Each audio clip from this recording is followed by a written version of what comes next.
you can be seated.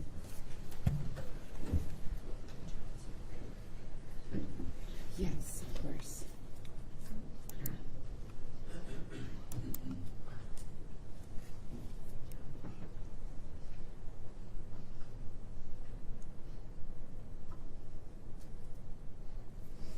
All right, can you hear me, Mr. Gleason and Mr. Kramer?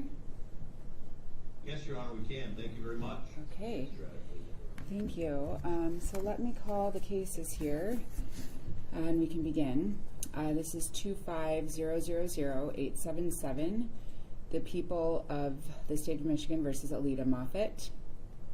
Thank you. Good afternoon, Your Honor. Chris Kessel for the people. Good afternoon, Ellen Michaels on behalf of Aleta Moffitt, who is present in court to my right. State your name. Aleta Moffitt. Thank you. I'm just going to call these individually today. This is 2500878, the people of the state of Michigan versus Jeffrey Allen Mosteller. Chris Kessel for the people.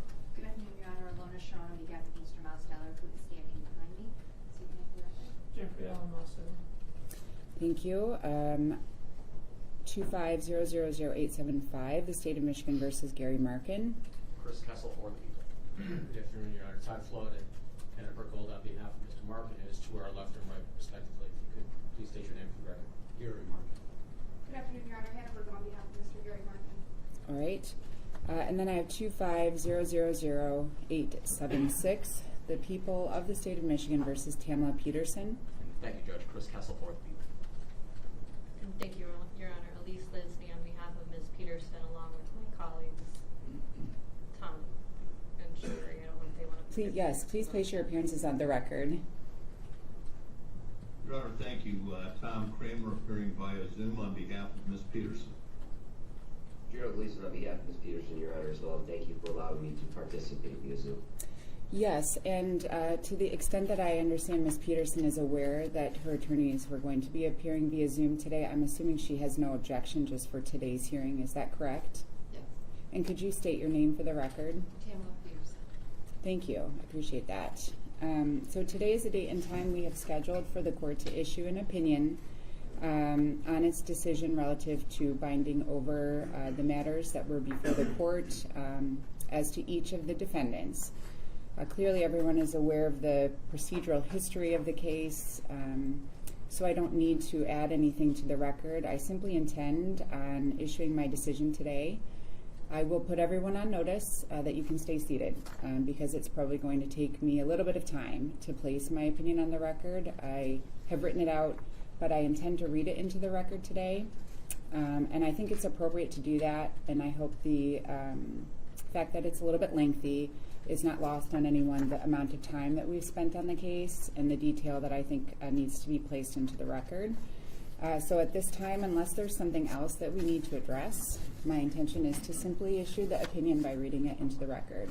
Was there anything else we needed to address at this time? Not from the people, Judge. Nothing. No, Your Honor. Nothing on behalf of Aleta Moffitt. All right. So the law establishing the people's burden at the preliminary exam is clear. In general terms, the purpose of the exam is to determine whether a crime was committed and whether there is probable cause to believe that the defendant committed it. More specifically, in order to bind a defendant over for trial in the circuit court, the district court must find probable cause that the defendant committed a felony based on there being evidence of each element of the crime charge or evidence from which the elements may be inferred. Probable cause requires enough evidence to cause a person of ordinary caution and prudence to conscientiously entertain a reasonable belief in the defendant's guilt, and I'm citing People versus Crumbly, 346, Mich. App 144, page 167, 2023. The law is equally clear as to both the duties and limitations placed upon the judge presiding over the preliminary exam. The judge has, quote, the duty to pass judgment not only on the weight and competency of the evidence, but also the credibility of the witnesses, and may consider evidence in defense. This is citing People versus King, 412 Mich. 145, page 153. If the judge believes that evidence contradicts as to the elements of the charged felony offense, the law does not allow the district court judge to resolve these conflicts at the preliminary exam stage. Quote, if the evidence introduced at the preliminary examination conflicts or raises a reasonable doubt about the defendant's guilt, the judge must let the fact finder at trial resolve these questions of fact and this requires binding the defendants over for trial, citing People v. Hudson, 241, Mich. App. 268, page 278, 2000. Today's decision comes after considerable time and attention has been given to all of the evidence presented, which includes over 7 days of testimony, filling almost 1,900 pages when transcribed, hundreds of pages of exhibits, dozens of photos and videos capturing events leading up to and including the death of Thomas Cooper. 3 defendants, Tamela Peterson, Gary Marken, and Jeffrey Mosteller, are charged with second-degree murder and involuntary manslaughter in the death of Thomas Cooper. Quote, Michigan courts have commonly recited the following 4 elements of second-degree murder: death, caused by the defendant, with malice, and without justification or excuse, citing People v. Spears. The death of young Thomas Cooper on January 31st, 2025 in the city of Troy, Michigan satisfies the first element of second-degree murder well beyond a probable cause standard.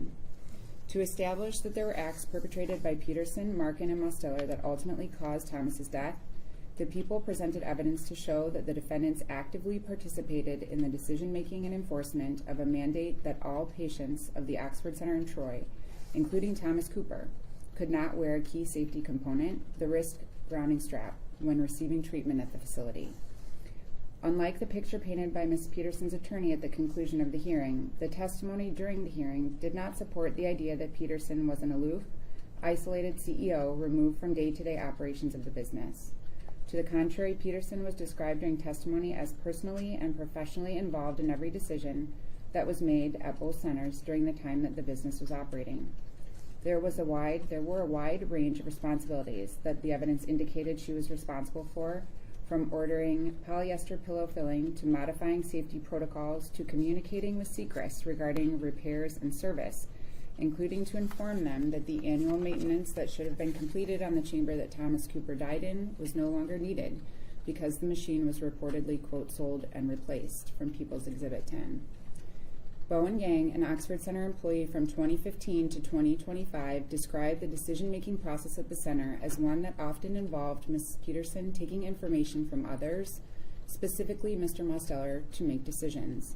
Tiffany Hosey, when asked about the hierarchy of authority at the Oxford Center, testified that Tammy Peterson was at the top, approving every decision that was made. She testified that Gary Marken fell just underneath Peterson, describing him as Tammy's, quote, right-hand man.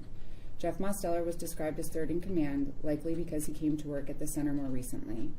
The notion that Mrs. Peterson was the only person that had authority in the organization was simply not supported by the evidence. The employee witnesses independently testified about their experiences working at the center. Many of these experiences demonstrated that either Gary and Tammy, Jeff and Tammy, or some combination of all 3 were involved in decisions regarding treatment, safety, facilities, equipment, training, and managing employees at the center. Their testimony also supported the notion that these defendants received training themselves in hyperbaric medicine and throughout the years provided patient care and operated the chambers. Although Mr. Marken also appeared to have several property management responsibilities, there was sufficient evidence presented to establish that he also had a high level of authority in the organization over the time that he worked there, and that he had undergone training to understand industry standards for operating the machines and treating the patients. Witness testimony established that Jeff Mosteller was brought on specifically to ensure that the center had a designated safety director. By all accounts, Mr. Mosteller appeared to be qualified for this role based on his own training and experience. Testimony from former employees supported the People's position that he was actively engaged in business operations, including training employees and others outside of the center on industry standards and risks associated with hyperbaric treatments. To establish causation, the People went to great lengths to educate the court on the science behind hyperbaric treatment and the volatile environment created within the monoplace chamber. 2 experts were presented by the People possessing a vast array of knowledge on the mechanics of the chamber, the treatment process, and the safety requirements that were mandated and are mandated by the industry. Francois Berman was qualified as an expert, possessing more than 50 years of experience, a high level of education, and international certification as an engineer. He has reportedly taught courses in hyperbaric chamber safety since 1997, is a highly regarded member of UHMS, and quite literally wrote the book on hyperbaric safety with his contributions to Chapter 14 of the NFPA 99. Berman's testimony was the first opportunity that the court had to consider the necessary elements required to create the fire triangle: ignition, fuel source, and oxygen.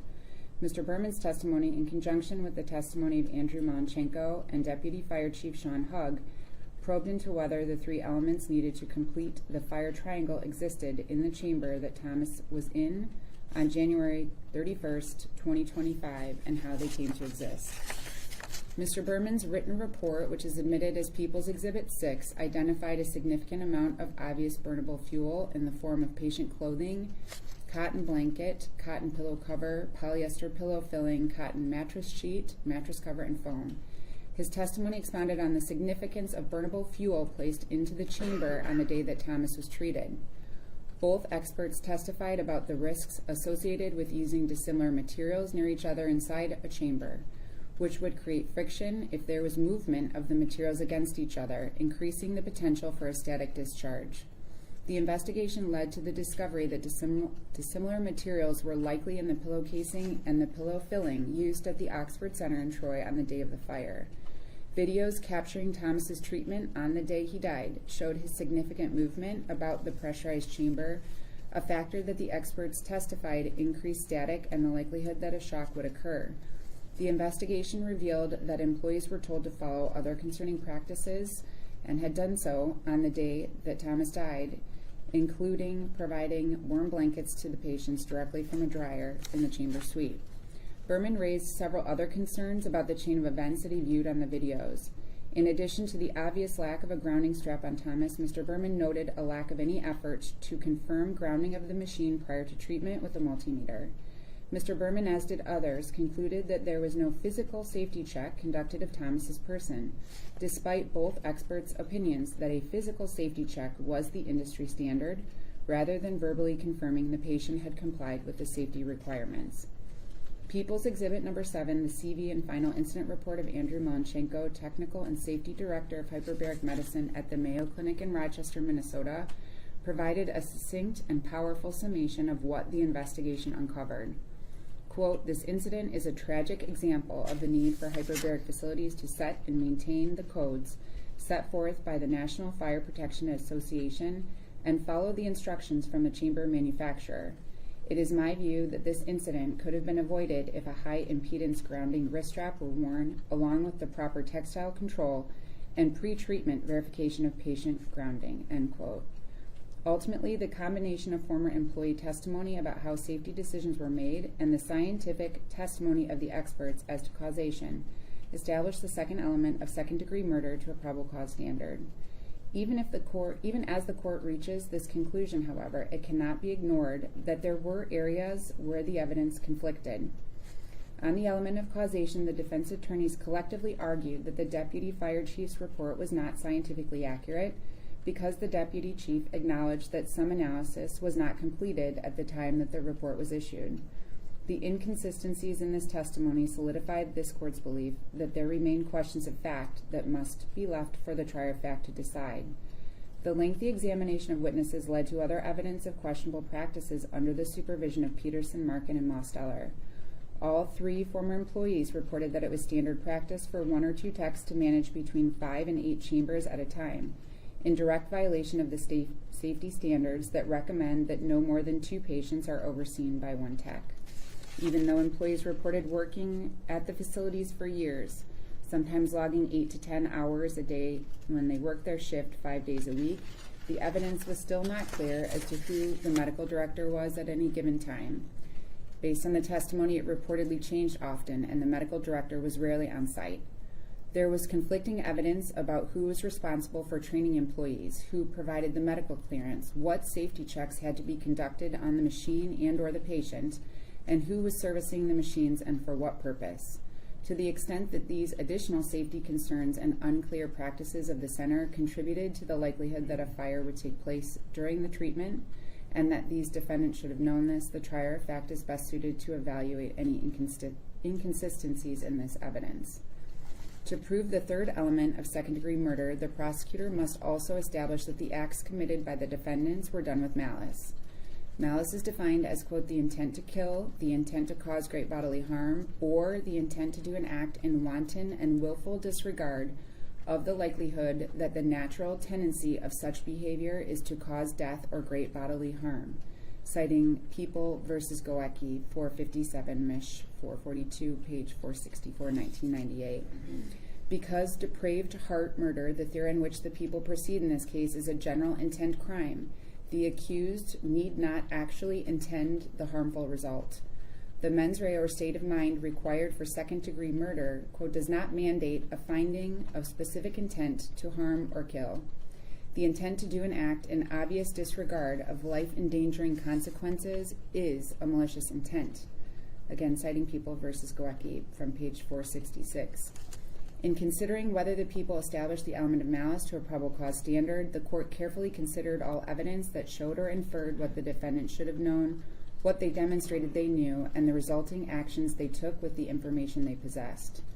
On day one, Tiffany Hosey testified about taking safety concerns to both Tammy Peterson and Jeff Mosteller over the center's policy prohibiting the use of the grounding wrist strap. She took these concerns both in person and in writing. In response, Tammy and Jeff told her that their own independent testing proved to them that the straps were not needed. Tammy reportedly made attempts to give credence to this decision by claiming that she did not want to use them because they could be a choking hazard for the children. Neither expert believed this to be a valid or likely scenario that would arise or justify discontinuing the use of the strap for all patients. Ms. Hosey's testimony also confirmed that Gary Marken was both aware and supportive of the decision to treat patients without the industry-mandated use of the strap. He was reported to have taken part in Ms. Hosey's final meeting at the Oxford Center, in which Tamela Peterson allegedly informed her that she was uneducated and ill-informed based on the safety concerns that she raised. Gary Marken took this opportunity as Hosey was being fired to again attempt to justify the center's practices by telling her that the grounding strap was not necessary for patient safety, claiming the patient was considered grounded simply because the chamber was grounded. Hosey's testimony was a chilling reminder of the authority wielded by Peterson, Marken, and Mosteller over employees, as it clearly showed what the potential outcome could be for an employee that attempted to challenge the way that the business was operating. Andrew McMullen testified about the knowledge that the defendants had about the dangerous conditions inside the chambers at their own center that were often visible to the techs administering the treatment. McMullen testified about the shock that he received when he was cleaning the chamber. He testified that he shared this information with Tammy directly, as it caused him concern when coupled with the independent observations that he had made of small children receiving treatment in the chambers. He reported seeing the children's hair stand up, indicating a static present in the chamber during treatment. He reported sharing these concerns because of what he learned in Jeff Mosteller's training that specifically spoke to the dangers of a deadly fire that could start from a static shock. McMullen testified that as his experience grew and he participated in additional training, he became more vocal in sharing his concerns. The concerns continued to grow with issues that came up during treatment, some of which were the result of volatile behavior of the young patients being treated through Peterson's ABA program, just like Thomas Cooper. He reported being the first person employed at the center that asked for a multimeter so that he could check grounding of the machines before treatments years after the center opened. Even after he requested the multimeter, the evidence showed that the use of this tool was never required by Tammy, Jeff, or Gary, despite the fact that the industry considered it to be an essential safety practice. McMullen described his current concerns being dismissed when he brought them up to Tammy, Jeff, and Gary. He testified that he was never given a believable answer as to why they trained based on the standards in the Secrets Manual, yet failed to adhere to these practices at the center. McMullen's testimony included examples to show that many of the safety practices that Peterson, Marken, and Mosteller abandoned over time were once closely adhered to at the center. He recalled a time when the center required each patient to wear 100% cotton scrubs provided by the center before they entered into the chamber for treatment. When this practice stopped, he testified that the center continued to utilize physical safety checks to confirm that only approved fabric material was worn by the patient, these physical checks often being conducted by Tammy and Gary themselves. He testified about a significant change in procedure once they began treating an increased number of children. Children treated at the center in its earlier years were required to dive with a caregiver, but when the number of young patients grew, this practice ceased with little to no explanation as to why. Similarly, Mr. Gang testified about the change in procedure regarding the use of the grounding strap. Gang testified that the wrist grounding straps were used with every patient when he started working at the Oxford Center in 2015, but that one day the employees were simply told they could no longer use the straps. He testified that there was no discussion on the decision, and that even with the limited experience he had working in hyperbaric medicine at that time, he felt uncertain about why this safety precaution was abruptly discontinued. He reported looking to fellow employees for reassurance that the change in practice was safe. Bowen Gang and Andrew McMillan testified about Mosteller's involvement in the testing he undertook to demonstrate that patient safety was not jeopardized by the policy at the center prohibiting the use of the strap. Mr. Gang testified that it was his participation in the test that Mosteller conducted, but more specifically the way in which Mosteller spoke to him to convince him, that led him to believe that the practice of not using the straps was safe. The evidence supported the people's theory that not only was Mosteller failing to enforce the industry safety standards at the Oxford Center in his role as safety director, but he also appeared to be actively engaging in self-serving research to support a practice at the center that was directly in conflict with the industry standard. All 3 employees testified candidly that they did not believe that the tests conducted by Mr. Mosteller carried scientific value based on the way they were conducted. Both witness testimony and documentary evidence, specifically People's Exhibits 10, 12A, and 14, support a probable cause determination that the defendants participated in conduct that demonstrated a wanton and willful disregard of the likelihood that the natural tendency of the conduct would cause death or great bodily harm. The center's own internal policy and procedure manual, getting down to the nitty-gritty, the must-have important stuff you really, really need to know in one place manual, expressed a clear understanding of the need to follow all of the industry's safety standards. The warning on page 2 of the emergency procedure policy for fire in the chamber reads as follows, quote, "Warning. In the event of a fire in a monoplace chamber filled with 100% oxygen, it must be noted that there is not a realistic chance that the patient inside the chamber will survive. Given this stark reality, then the bulk of operational effort must be concentrated on prevention of fire and to eliminating ahead of therapy to the greatest extent possible a fire from ever starting," end quote. The decision-making pattern consistent throughout the testimony could lead a person of ordinary prudence to believe that Tammy, Gary, and Jeff had the knowledge and capacity to implement proper safety procedures, but intentionally decided to implement procedures that were inconsistent with industry standards. Coupled with years of documented attempts by employees to raise issues relative to the use of the grounding strap, which appeared to be all but ignored, the evidence showed a continuing pattern of conscious decision-making by Peterson, Marken, and Mosteller to implement practices with willful and wanton disregard for the likely tendencies that could result, specifically taking action that increased the risk of a fire they knew a patient could never survive. This evidence supports the people's burden to establish probable cause as to the elements of malice without justification or excuse. Several cases were cited by the defense that the court reviewed in reaching this decision. Those that apply have already been cited in the opinion, but as to the others, there were 2 cases that the court felt warranted a response. In the People v. Grant and Gabriel Baylaw, the district court judge's decision to grant the defendant's motion for dismissal of the case, which was ultimately upheld by the Michigan Supreme Court, came only after the district court judge concluded that the expert's testimony weighed heavily in favor of the defendants and could not be used to support the element of malice. This is not how the court views the expert testimony in this case, and as such, Judge Hessen's articulate rationale would not apply in this case. Ms. Sharon, on behalf of Mr. Mosteller, argued in closing that this court is bound by the Michigan Court of Appeals decision in People v. Mildred and Edward Giddings. Defense counsel was adamant that the decision there served as a clear directive from that court that a failure to act or omission alone cannot support a second-degree murder charge. This court read the Court of Appeals decision to conclude something different, that either a failure to act or other omissions, so long as they are coupled with evidence of the appropriate intent, may rise to the level of second-degree murder. A recent decision in the Michigan Court of Appeals in People v. Brian Robert Morrow, which was published December 11th of 2025, clearly supports this court's reading of the Giddings opinion when that court states that, quote, "When courts use the term act to describe the elements of second-degree murder, that language should not be read to exclude an omission that otherwise meets the requirements for murder," end quote.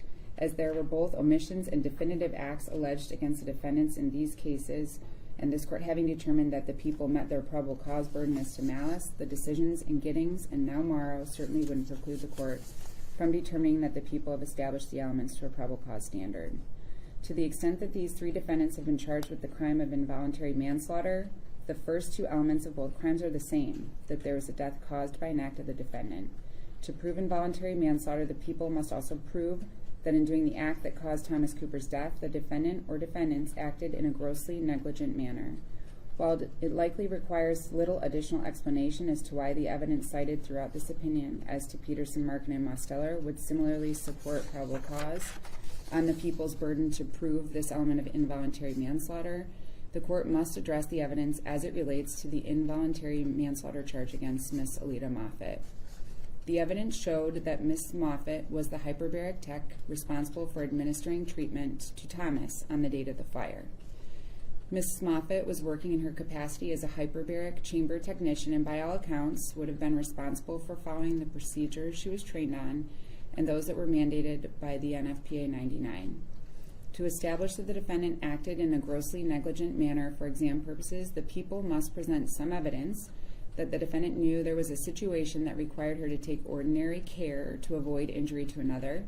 The people must also establish to a probable cause standard that the defendant could have avoided injury to another by using ordinary care. And lastly, the people must show that the defendant failed to use ordinary care to prevent injuring another when, to a reasonable person, it would have been apparent that the result was likely to be a serious injury. While the evidence did not show that Miss Moffett had obtained her hyperbaric tech certification, the record during the exam supported that Miss Moffett was trained as a hyperbaric tech and had been employed at the center for several years before the fire. Mr. Gang testified that he was working in the Troy location at the time Miss Moffett was hired and assumed some responsibilities supervising her in the manner that he himself had been trained. He testified that Jeff Mosteller had training responsibilities for employees as the safety director and likely oversaw Miss Moffett's training initially as well as throughout the time that she was employed at the center. Miss Moffett is differently positioned within the organization, to be sure, but her conduct is not being judged in the same manner as the other three defendants facing second-degree murder charges. Although her attorney attempted to argue that she did not possess the knowledge that the grounding strap even needed to be used and could not be found to be acting with, quote, willful and wanton disregard for this reason, this is not the element that the people have to prove as it relates to Miss Moffett's actions. Her co-worker, Mr. Gang, testified that he worked with her at the very same location for several years. He described her as an excellent tech and someone that was very safety-minded and not afraid to ask questions. He said that he supervised her and attempted to train her in the manner that he had been trained. The testimony that he provided about his own training acknowledged that he was very aware of the dangerous conditions that needed to be prevented in the chamber, specifically static in the chamber that could lead to static discharge and fire.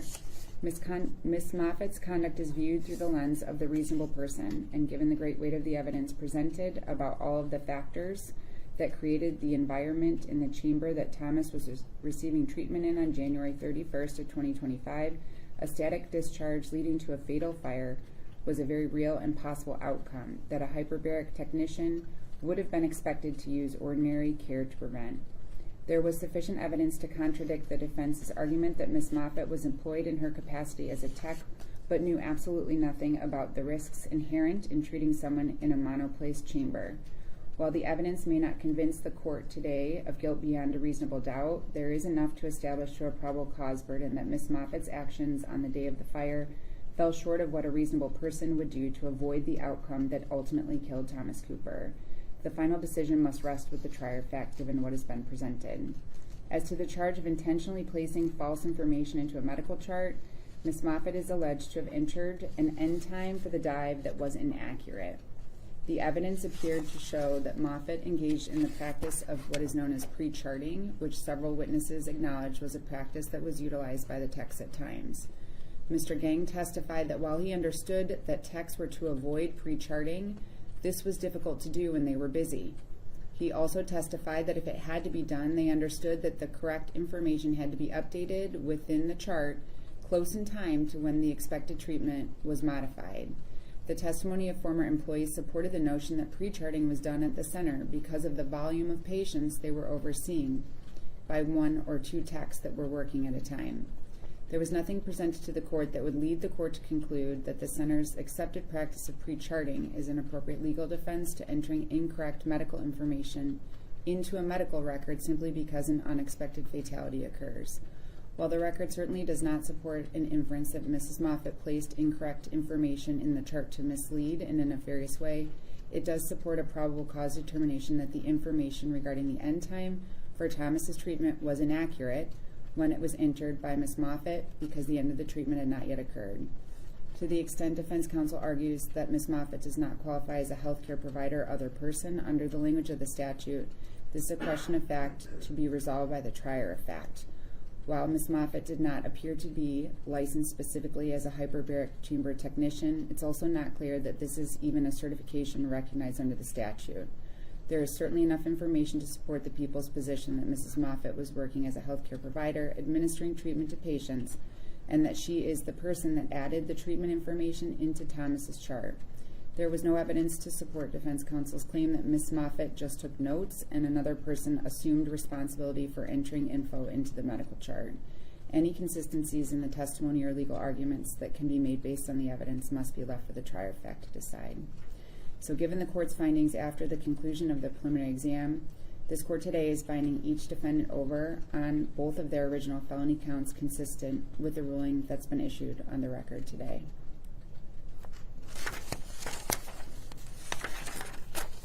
Is there anything else? No, thank you, Judge. The additional information about their next court date will be provided to them shortly, including the judge that they'll appear in front of, the date and time that they will appear for arraignment on the information. I don't think that at this point I have any issues relative to bond that would need to be addressed today for any of the defendants. So unless there's something else that has to be placed on the record regarding the bond, my intention is to continue it as it's currently ordered. Thank you, Judge. Thanks, Judge. Thank you.